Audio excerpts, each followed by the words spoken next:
How's it going, everybody? I'm going to run through the WOD explanation for Tuesday, March 31st. We're going to start general warm-up, so just going through some animal movements out in the grass. 20-meter bear crawl, 10-meter crab walk, 10-meter inchworm, and then a 20-meter reverse bear crawl. We're going to run through the movement demo after this, so if you're not familiar with any of those, stay tuned for those. Then we're going to transition into 20 reps of a hollow rock to an upright sitting position. So that's just kind of working on controlling the hollow, finding a little bit of core stability. And then 40 reps of pike shoulder taps, just kind of prepping that vertical position overhead.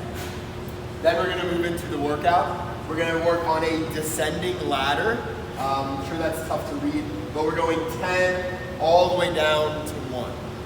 So 10, 9, 8, 7. Those numbers will apply to all of our movements here on the list. We're going to start with a handstand walk, and that is meters. So I'm going to start with a 10-meter handstand walk, and it'll slowly fall off until we're just walking 3 feet at the very end, right? If we do not have handstand walks, we're not confident on our hands yet, our options are, and I'll demonstrate these in the next portion of the video, but any variation of a handstand kick up. So just practicing getting onto your hands and spending a little bit of time upside down, whether that's a kick onto the wall, maybe it's a freestanding kick if you're out in the grass, or even just attempting to start shifting your weight onto your hands and off of your feet, even if it's not a full kick. We'll be doing those for attempts. So either meters if you're walking, or 10 handstand kick up attempts. Then a dumbbell push press, the numbers will apply to each side. We're doing one side at a time.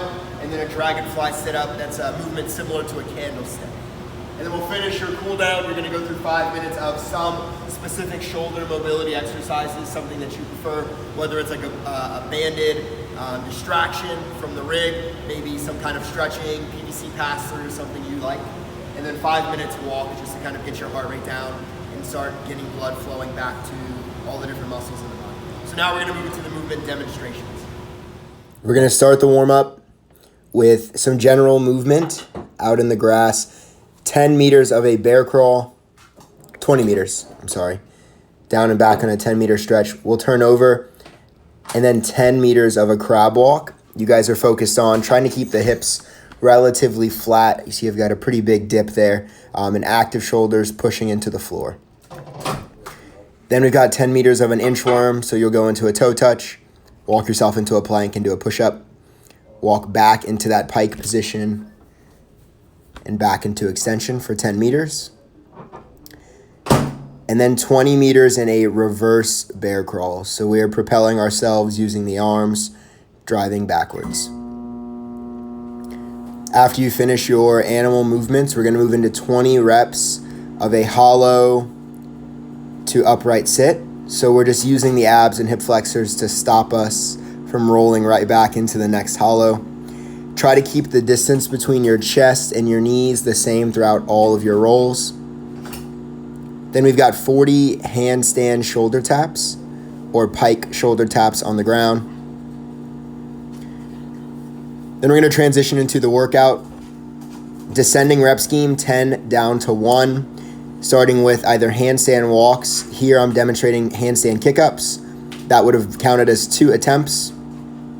If you're not totally comfortable going fully vertical, just practice keeping the arms and elbows fully locked overhead, and then kind of stepping forward into that lunge position and working on a controlled pop off the ground and a controlled descent back to the floor.